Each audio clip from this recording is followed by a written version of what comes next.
Hello sa inyong lahat! Sa video na to ay comment naman ni Money Heist ang gagawan ko ng video. Ma'am, pwede po kaya mag-apply as waitress kahit wala pang papel? And anong group po ba sa FB ang mga nagpo-post ng mga hiring? Salamat po.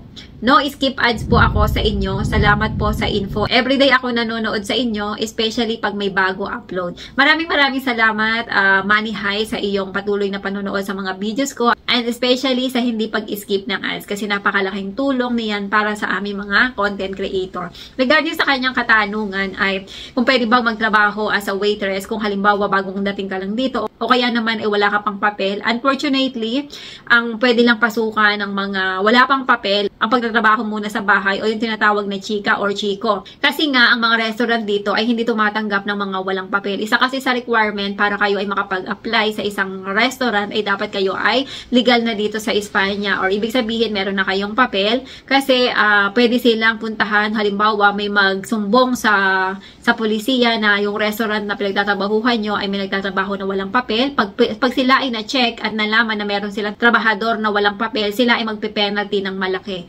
Napakahirap noon para sa isang restaurant kaya iniiwasan nila yan kaya hindi talaga sila kumukuha. Bagaman may ilang mga restaurant na nakikipagsapalaran pero hindi as a waitress.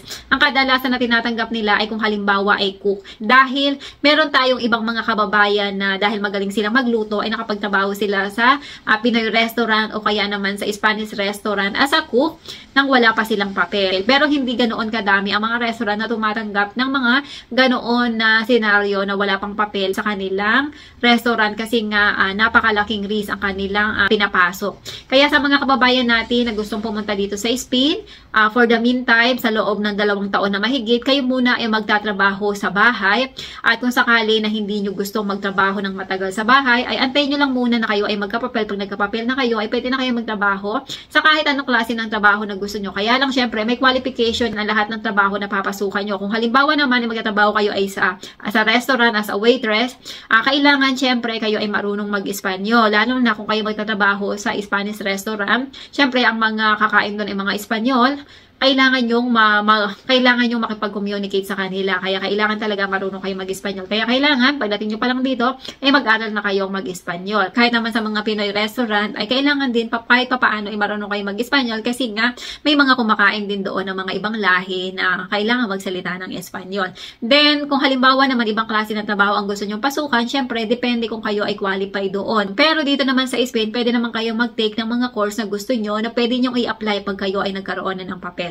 At regarding naman sa kanyang katanungan kung anong mga FB page dito sa Madrid ang nagpo-post ng mga trabaho, maraming mga Facebook group dito sa Spain. Ilalagay ko na lang sa screen yung mga Facebook group na nakikita ko na nagpo-post. Kaya lang, minsan ang makikita nyo sa Facebook group na yan ay mga paninda.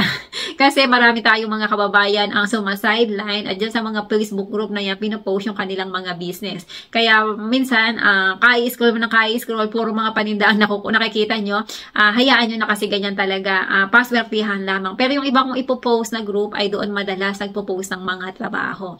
Pero kung mas maganda, mag-join na rin kayo sa maraming Facebook group para kung sakali ay mas marami kayong makikitang possible na trabaho kasi baka mamaya doon mag-post yung may alam na trabaho at hindi kayo na-join, hindi nyo makikita. Kaya mas maganda, mag-join lang kayo tapos pwede nyo namang i-unfollow kung ayaw nyo talaga. I-type nyo lang sa inyong mga Facebook ang Madrid Spain group. Ayan, maraming lalabas dyan. Mag-join lang kayo para makita nyo yung mga pinopost ng ating mga kababayan baka sakaling makatulong.